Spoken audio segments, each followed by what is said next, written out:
தமிழின் குரலின் பிரதான செய்திகளோடு இணைந்திருக்கின்றோம். முதலில் தலைப்புச் செய்திகள். பாணதுறையில் போலீஸ் கான்ஸ்டபிள் தன்னை தானே சுட்டு உயிரிழப்பு, விசாரணை தீவிரம். பயன்பாட்டில் இல்லாத ஜனாதிபதி மாளிகைகள் சுற்றுலா முதலீட்டுக்காக நீண்ட கால குத்தகைக்கு. ஓய்வூதிய வயதை 5 ஆண்டுகள் உயர்த்த வேண்டும், சரத் பொன்சேகா கருத்து. போதைப் பொருட்களின் பெறுமதிப்பு கணக்கீடு குறித்து அதிகாரிகளிடம் விளக்கம் கோரிய ஜனாதிபதி. 6 மாதங்களுக்கு மேல் சிறை தண்டனை பெற்றால் MP பதவி பாதிக்கப்படலாம், சட்ட நிபுணர் விளக்கம். தையிட்டி விகாரை தொடர்பாக 2வது நாளாகவும் மக்கள் கவன ஈர்ப்பு போராட்டம்.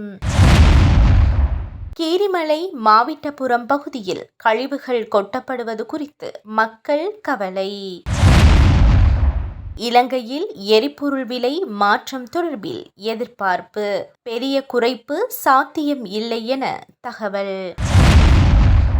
இனி தொடர்பென விரிவான செய்திகள். பாணதுறை வலான போலீஸ் நிலையத்தில் பணியாற்றி வந்த 28 வயதையுடைய போலீஸ் கான்ஸ்டபிள் ஒருவர் தனது சேவை துப்பாக்கியை பயன்படுத்தி தன்னைத்தானே சுட்டுக் கொண்டதில் உயிரிழந்துள்ளதாக போலீசார் தெரிவித்துள்ளனர். இன்று அதிகாலை போலீஸ் நிலையத்தின் பிரதான நுழைவாயிலுக்கு அருகில் இந்த சம்பவம் இடம்பெற்றுள்ளது.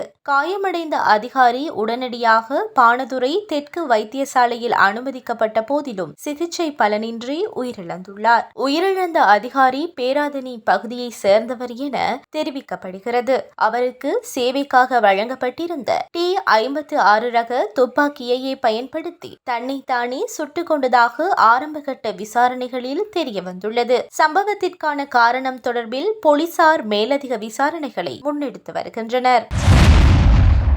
இலங்கையின் பல்வேறு பகுதிகளில் அமைந்துள்ள தற்போது உத்தியோகபூர்வ அல்லது தனிப்பட்ட பயன்பாட்டில் இல்லாத ஜனாதிபதி மாளிகைகளை சுற்றுலா மேம்பாட்டு திட்டங்களுக்காக நீண்டகால குத்தகை அடிப்படையில் வழங்க அமைச்சரவை ஒப்புதல் வழங்கியுள்ளது.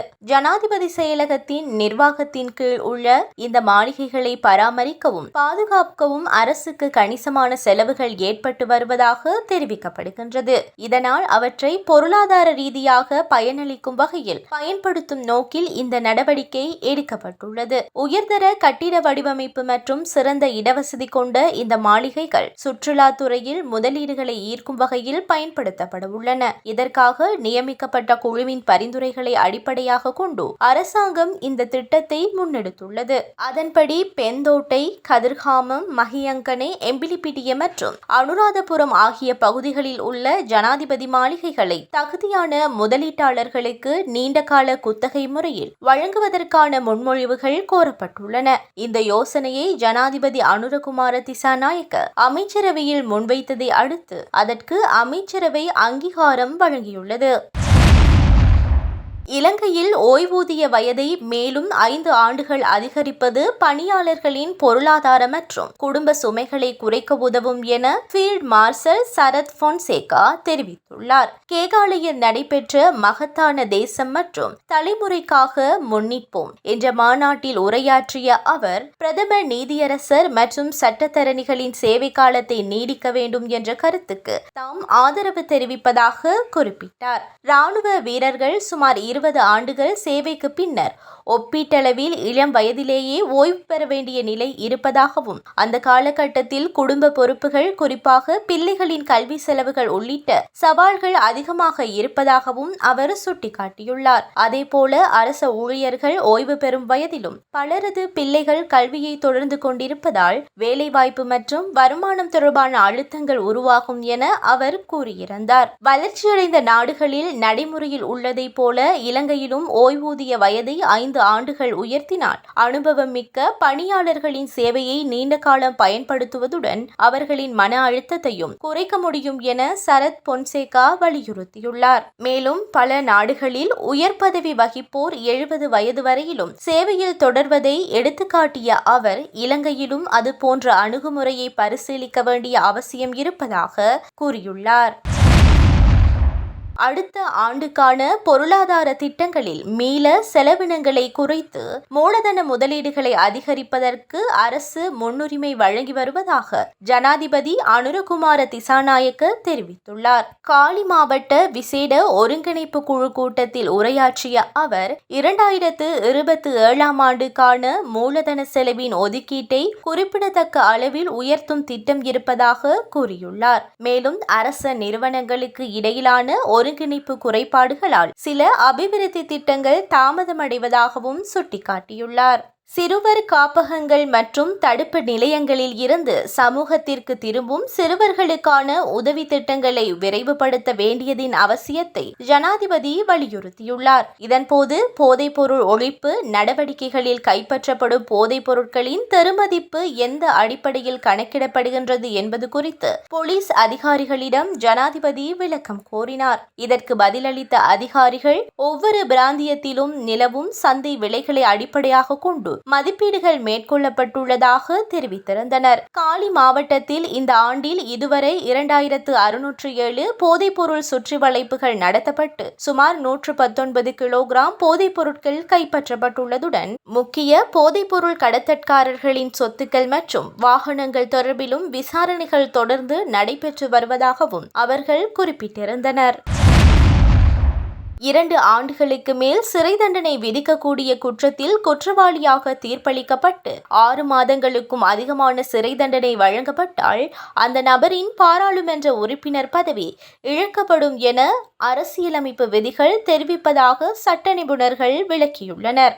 பேராசிரியரும் சட்டத்தரணியுமான பிரதீபா மகாநாம வேவாவின் விளக்கத்தின்படி இத்தகைய தீர்ப்பை பெற்ற நபருக்கு 7 ஆண்டுகள் வரை தேர்தலில் போட்டியிடவும் வாக்களிக்கவும் தகுதி இருக்காது. இந்த சட்ட ஏற்பாடுகளின் அடிப்படையில் பதுளை மாவட்டத்தைச் சேர்ந்த நாடாளுமன்ற உறுப்பினர் சமிந்த விஜயசிறிக்கு விதிக்கப்பட்டுள்ள 1.5 ஆண்டு சிறை தண்டனை அவரது நாடாளுமன்ற உறுப்பினர் பதவியில் தாக்கத்தை ஏற்படுத்தக்கூடும் என தெரிவிக்கப்பட்டுள்ளது. எனினும் குறித்த தீர்ப்புக்கு எதிராக மேன்முறையீடு செய்யப்பட்டால் இறுதி நீதிமன்ற தீர்ப்பு வெளியாகும் வரை பதவி தொடர்பான நிலைமை மாறுபடலாம் என்றும் ஜனாதிபதி பொது மன்னிப்பு வழங்கப்பட்டால் அதற்கேற்ப சட்ட ரீதியான தகுதியின்மைகள் நீங்கும் என்றும் அவர் சுட்டிக்காட்டியுள்ளார். மேலும் இவ்வாறான வழக்குகளில் மேன்முறையீட்டு நீதிமன்றம் மற்றும் உயர் நீதிமன்றத்தில் சட்ட ரீதியான நிவாரணங்களை நாடும் வாய்ப்பு இருப்பதாகவும் சட்ட வட்டாரங்கள் தெரிவித்துள்ளன. யாழ்ப்பாணம் தையிட்டி பகுதியில் அமைந்துள்ள திஸ்ஸ விகாரை தொடர்பான எதிர்ப்பை வலியுறுத்தி அப்பகுதி மக்கள் மற்றும் தமிழ் அரசியல் அமைப்புகளின் பங்கேற்புடன் கவனஈர்ப்பு போராட்டம் 2வது நாளாகவும் இன்று முன்னெடுக்கப்பட்டுள்ளது. பௌர்ணமி தினத்தை முன்னிட்டு ஒவ்வொரு மாதமும் நடத்தப்பட்டு வரும் இந்த போராட்டம் இந்த மாதமும் நேற்று ஆரம்பிக்கப்பட்டு இன்றும் தொடர்கின்றது. போராட்டத்தில் ஈடுபடுபவர்கள் விகாரை அமைப்பு தொடர்பான தங்களது எதிர்ப்பை வெளிப்படுத்தும் வகையில் பல்வேறு கோரிக்கைகள் அடங்கிய பதாதைகளை ஏந்தியிருந்தனர். நேற்று நடைபெற்ற போராட்டத்தின் நாடாளுமன்ற உறுப்பினர் கஜேந்திரகுமார் பொன்னம்பலம், முன்னாள் நாடாளுமன்ற உறுப்பினர் செல்வராஜா கஜேந்திரன், அரசியல் பிரதிநிதிகள், காணி உரிமையாளர்கள் மற்றும் பொதுமக்கள் உள்ளிட்ட பலர் பங்கேற்றதாக தெரிவிக்கப்படுகின்றது. தையிட்டி விகாரை தொடர்பான நிலைப்பாட்டை வலியுறுத்தி இந்த போராட்டம் இன்றும் அமைதியான முறையில் தொடர்ந்தும் நடைபெற்று வருகின்றது. யாழ்ப்பாணத்தில் வரலாற்று மற்றும் சமய முக்கியத்துவம் வாய்ந்த கீரிமலை மற்றும் மாவிட்டபுரம் பகுதிகளுக்கு அருகில் கழிவுகள் கொட்டப்படுவதால் சுற்றுச்சூழல் மற்றும் சுகாதார பாதிப்புகள் ஏற்படக்கூடும் என்ற கவலை அப்பகுதி மக்களிடையே எழுந்துள்ளது. மாவிட்டபுரம் கந்தசுவாமி ஆலயம், கீரிமலை நகுலீஸ்வரம் ஆலயம் உள்ளிட்ட வழிபாட்டு தலங்களுக்கு அண்மையில் உள்ள பழைய சுண்ணக்கல் அகழ்வு குழியில் பல்வேறு வகையான கழிவுகள் கொட்டப்படுவதாக குற்றச்சாட்டுகள் முன்வைக்கப்படுகின்றன. இந்த விவகாரம் தொடர்பாக கடந்த காலங்களிலும் மக்கள் எதிர்ப்பை வெளியிட்டுள்ளதுடன் கழிவுகளை நிர்வகிப்பதற்கான திட்டங்கள் குறித்து அதிகாரிகள் விளக்கமளித்துள்ளனர். எனினும் அண்மையில் மீண்டும் கழிவுகள் கொட்டப்படுவதாக உள்ளூர் வாசிகள் தெரிவிக்கின்றனர். இந்நிலையில் வலிவடக்கு பிரதேச சபை உறுப்பினர்கள் சம்பவ இடத்திற்கு சென்று நிலைமையை பார்வையிட்டதுடன் அனுமதியின்றி கழிவுகளை கொட்டுவதை தடுக்க நடவடிக்கைகளையும் மேற்கொண்டுள்ளனர். மேலும் இப்பகுதிக்குள் அனுமதியற்ற வாகனங்கள் நுழைவதை தடுக்கும் வகையில் நிரந்தர பாதுகாப்பு ஏற்பாடுகள் மேற்கொள்ளப்பட வேண்டும் என்றும் கோரிக்கை விடுக்கப்பட்டுள்ளது. கழிவுகள் தொடர்ந்து கொட்டப்படும் பட்சத்தில் சுற்றுச்சூழல், பொது சுகாதாரம், சமய மரபுகள், சுற்றுலா மற்றும் எதிர்கால அபிவிருத்தி திட்டங்கள் பாதிக்கப்படக்கூடும் என அப்பகுதி மக்கள் மற்றும் உள்ளூராட்சி பிரதிநிதிகள் கவலை வெளியிட்டுள்ளனர். மாதாந்த எரிபொருள் விலை திருத்த நடைமுறைக்கு அமைய இன்று நள்ளிரவு முதல் இலங்கையில் எரிபொருள் விலையில் மாற்றம் மேற்கொள்ளப்படலாம் என எதிர்பார்க்கப்படுகின்றது. உலக சந்தையில் நிலவும் எரிபொருள் விலை ஏற்ற இறக்கங்கள் மற்றும் சர்வதேச சந்தை நிலவரங்கள் கருத்திற்கொண்டு இந்த விலை மாற்றம் மேற்கொள்ளப்படும் என தெரியப்பட்டுள்ளது.